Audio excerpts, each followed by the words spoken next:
अतिशय गंभीर अशा आजारांचा निपटारा करण्यासाठी स्टेम सेल थेरपी ही अतिशय महत्त्वाची थेरपी आहे.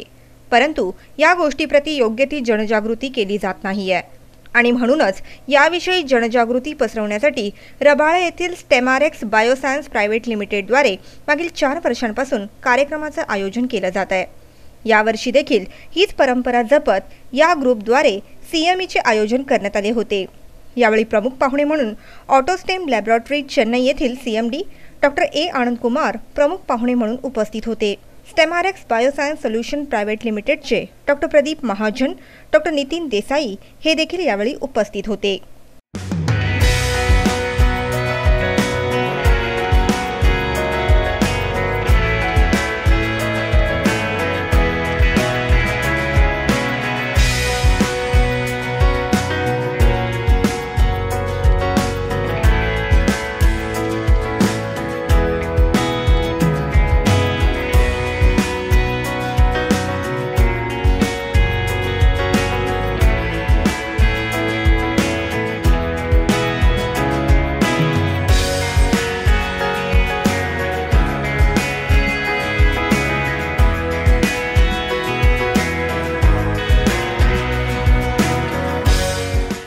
या कार्यक्रमाचे प्रमुख आकर्षण होते डॉक्टर, सर्जन आणि संशोधकांना सेल्युलर मेडिसिनची माहिती देऊन त्यांना याविषयी अपडेट करणे.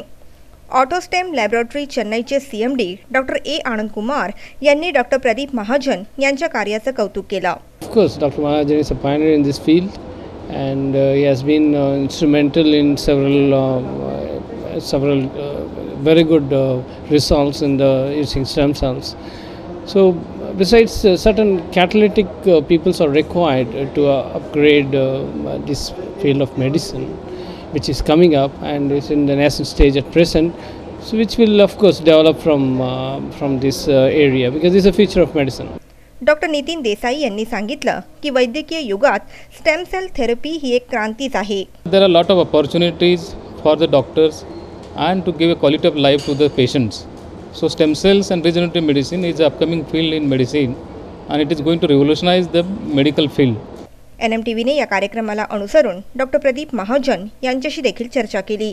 This is an educational CME which is indicated to educate the most of the lay as well as qualified population from medical literature to understand the newer coming technologies in medicine. What is going to happen in the next 100 years in medicine? How it is going to change the human life?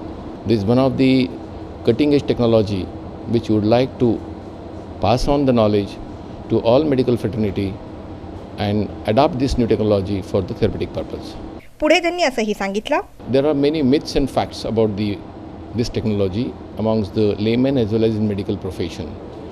We are looking to remove those myths and teach them real facts of this technology, how it is going to treat these incurable conditions which we could not do by traditionally proven therapies.